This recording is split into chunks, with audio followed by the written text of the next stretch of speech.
Hi, my name is Perry Belcher. I'm a political consultant and marketing consultant in Austin, Texas and Washington, D.C. with Firm Political Consulting. And I'm here today to talk to you about how to win an election. I assume that if you're here and you found this video, you're either already an elected official who's running for re-election, you've already put in a bid to run for office, or you're at least considering running for election. So I'm here today to talk to you about the modern way to win an election, right? Things have really changed in the political landscape with the advent of technology and the use of technology. A lot of that was seen in the recent presidential race with Barack Obama and Mitt Romney. And the Obama campaign's always been heavily tech savvy and tech heavy. And I'm going to show you some of their secrets and some of the ways that they're able to dominate these elections. And you can take these techniques and use them no matter what party affiliation you have, what message you have.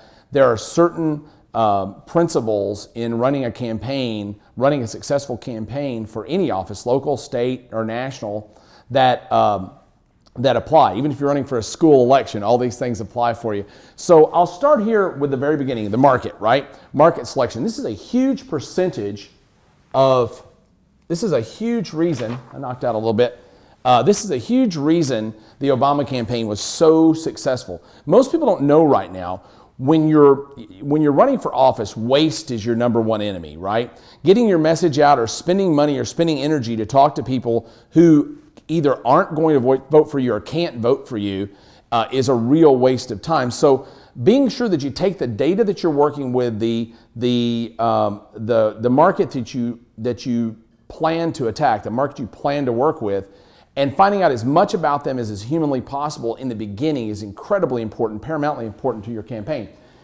In market selection, you can find out now through data points the age, the sex, the race of the people that you're going to talk to. One of the big things that the Obama campaign did, they created 40,000 different email messages and tests during the last campaign.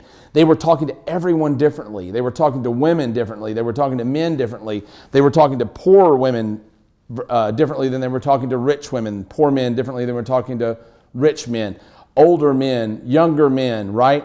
They were talking to college students considerably differently than they were talking to 65-year-old electorate, right? So knowing who those people are is a lot to do with science, right? There are a number of services that we subscribe to that allow us to input names, input addresses, input email addresses, phone numbers, and find out a great deal of information about the people that you're going to target so that you don't waste your time, your effort, or your money focusing your campaign on people who either already can't or are already predisposed not to vote for you. So that's number one. The second thing that the data shows us is demographic data. Where do the people live? Are they actually in the district where they can vote for you? A lot of media effort and a lot of marketing effort spent outside district where it doesn't matter. The demographic data also shows us how expensive a house do they live in? You know, what neighborhood do they live in? Do they have kids? What school districts are their kids in, right? If they have children. Are they on social assistance? You know, that makes a big difference in the messaging. We're going to get the messaging in a minute. It makes a big difference when you're going into your message. You're tailoring your message to talk to a specific audience. That was the secret, honestly. That was the one thing that the Obama campaign probably had going for it in both elections that caused them to win. The second thing you're going to pull from this data is psychographic data. Psychographic data means what are people thinking? What magazines are they reading? What television shows do they watch? Believe it or not, this is all purchasable for a penny or two a record. You know, most people don't know that. If you give me a list of 10,000 people that are in your district that are your electorate, right? We can find out at the firm what magazines they read, what clubs are they in, what associations do they belong to, what movies do they watch, are they on Facebook, are they on Twitter, are they on YouTube? Do they have a website? Do they have a business? Are they business owners? How much money do they make, right? We can find out, believe it or not, if they own a cat or not in a lot of cases. If they own a cat, if they have a dog. We can find out where they go on vacation. Do they cruise? Do they drive, right? We can find out what kind of car that they own, right? It tells you a great deal about who you're talking to, and it gives you the ability to tailor that message specifically for them. And that is the whole point of this. You want this data to tailor your messaging, right?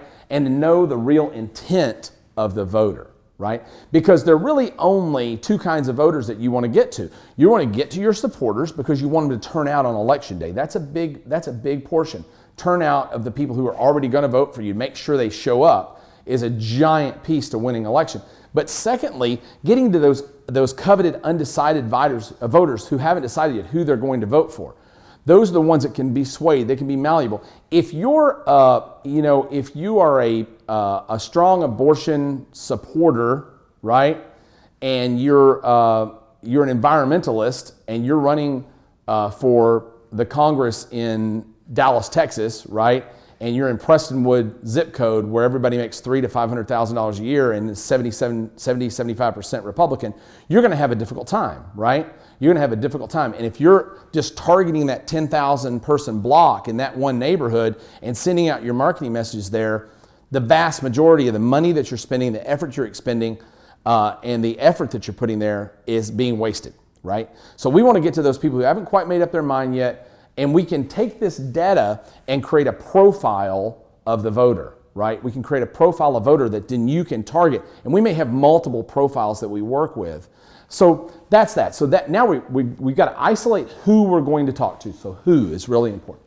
Next, we go to messaging, right? You've got to get out your message. So how are you going to do that? First of all, you're going to craft a message. And in the second video, this is how to win election part 1. There's a part 2. In the second video, I'm going to talk to you a whole lot about the messaging and how you have to get across the proper message to your audience and the 5 big things that have to be in a winning election message in order for you to win, right? Your pillars. These are your 5 pillars. But today, let's just talk about how we're going to distribute the message.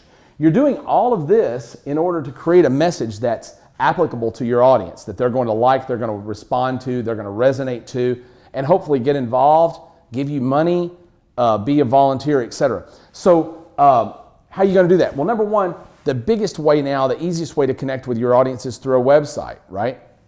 And most campaigns have a website.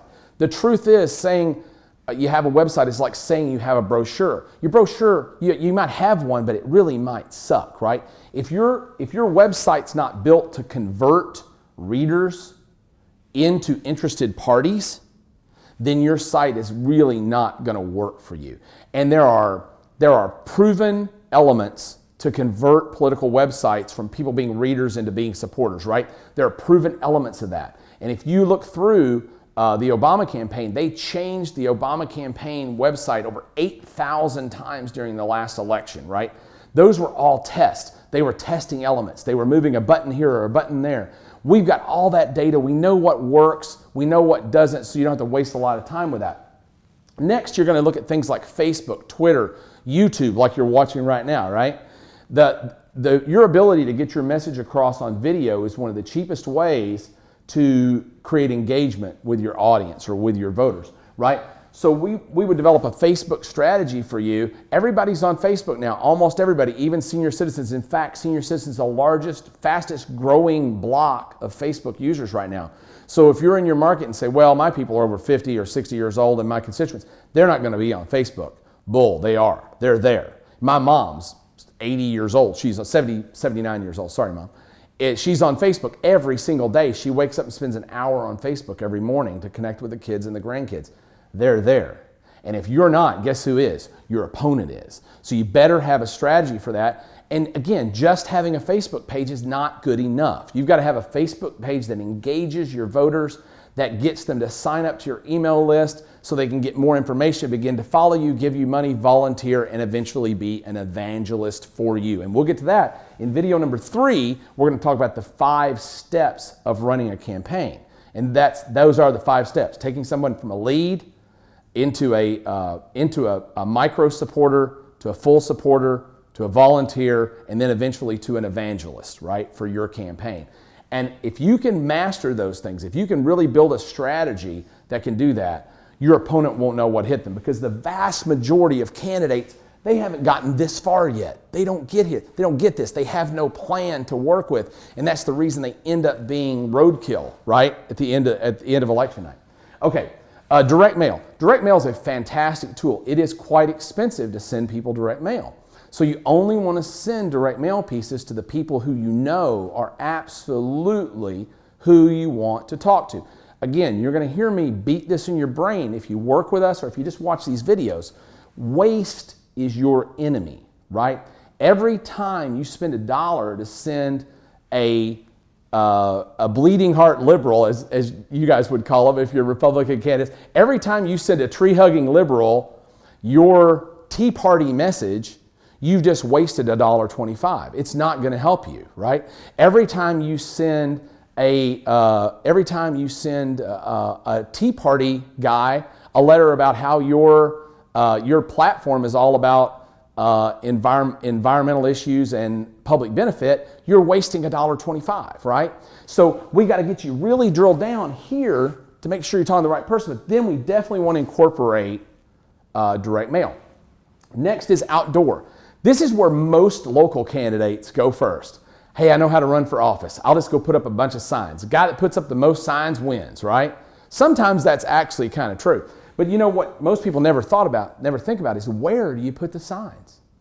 Where do you put them, right? You know, do you put them, if you're running in Dallas and Prestonwood, do you put your signs for your environmental candidacy all through Prestonwood? Well, no. Everybody will pull them out of the ground and burn them in a big bonfire party at the picnic later, right? Same is true if you're running in Chelsea in New York City. You wouldn't have your stronger conservative messages there. So where you put outdoor, where you place it, outdoor can be very, very, very inexpensive. But one of the big things with outdoor, I'll give you a tip, and this will be later in video 3, you'll learn more about this, is on every outdoor sign, it's not just about branding you, right? It's about explaining the reason why they should know you, want to listen to you, and eventually want to vote for you and support you, okay? But we'll get to that later. And then lastly, email and SMS. This is the power tool. This is the bulldozer of the modern campaign. If you're not getting people from here and here to go to here, you are probably going to lose, right? The Obama campaign sent out over 1 billion emails, 1 billion with a B, in the last campaign. They raised hundreds and hundreds and hundreds of millions of dollars by email, right? If you're not incorporating an email fundraising effort into your campaign, there's a good chance you're going to lose. Unless you're just running, there's the law of the lesser idiot, right? If the guy that you're running against or the lady that you're running against sucks too, then maybe you win, right? But you can have you can have a better message, you can be a better candidate, you can have more experience, you can be better looking, you can be better connected, you can be all those things and still lose to a technologically savvy opponent, right? Ask Mitt Romney, right? He felt like he had all those things. Forget your political affiliation. It doesn't matter, right? If you just look at the straight math of it, Mitt Romney got his pants whipped off by mainly technology, right? By a somewhat unpopular president, right? So that proves the point pretty heavily. Email is not spamming done correctly. Also, SMS text messaging to cell phones is becoming a huge piece of getting your message out. It's incredibly inexpensive. It's incredibly personal and personalizable, right? Because there's no paper, there's no ink, there's nothing to print. You can customize, personalize, right? Get your message across. This is a giant piece. Lastly, once you kind of got these things together, it's time for you to start building your strategy, right? I'm going to move over on this side for a second. It's time to start building your strategy. Timing is everything. When do you start, right? You want to start early, but you don't want to spend a lot of your funds and a lot of your efforts early, right? You've got to time your budget, and you got to know when the hot spot is, when the time is to press, when do you go for the full court press, and how, right?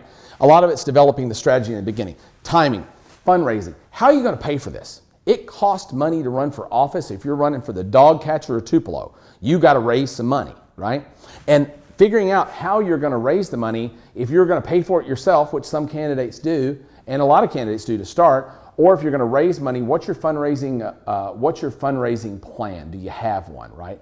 And we'll talk about that in video 3 quite a lot, of what your fundraising plan is and the 5 steps to a successful fundraising plan. Are you going to get party support? You know, if you're running for one of the two large parties, are you going to get the support? How are you going to get the support? How do you go about that? Who do you need to know now? That's an early on thing. This is something you need to be working on well early, right? And who's going to be on your staff? Who's going to help you do this, right? It is very difficult to run a campaign by yourself. Who do you have that you trust? Who can come in and be on your staff and maybe remain on your staff once you're elected? And lastly, how do you generate volunteer excitement? How do you get volunteers behind you? Because this is a super important part to running any campaign. Getting those volunteers out there to duplicate your efforts is a super duper strong part of building a viral campaign. And guess what? Guess how we're going to do all these things? With technology, right? Back to technology, email and SMS. You can send text messages to all the volunteers to tell them to crowdsource and be somewhere today to do a particular thing. You can keep them involved in what's going on your blog or via your Facebook page. Same with staff, same with the party. If you decided a year in advance that you wanted party support, start blogging and messaging and working with those party officials today, right? Fundraising, ultimately, you got to have technology involved to raise funds if you're going to do it efficiently and not just have to write a great big check yourself, right? So this is the beginning. These are the first 3 steps. Now, you can go to watch part 2 on YouTube now. It's How to Win an Election, part 2. It should come up automatically after this video. You can go do that. Or you can also go to firmpoliticalconsulting.com. That's firmpoliticalconsulting.com and watch all these videos and contact our office if you want us to help you. We can help you. We'd be glad to do that, talk to you about it and see if there's anything that we can do. But if not, at least please go through the 3 videos, because if you don't know, not knowing is the worst thing, because you're not going to know what hits you when your opponent comes at you, right? And people are going to see these videos. People are going to get this now. People are digging around to find out how to win because they've lost. And you've ran before and you've lost. And you ran again and you lost. You ran again and you lost. You're so frustrated you don't know why, right? It could largely be because your technology, your strategy, and your plan. So go over and watch video number 2 right now, and I'll see you over there in a minute.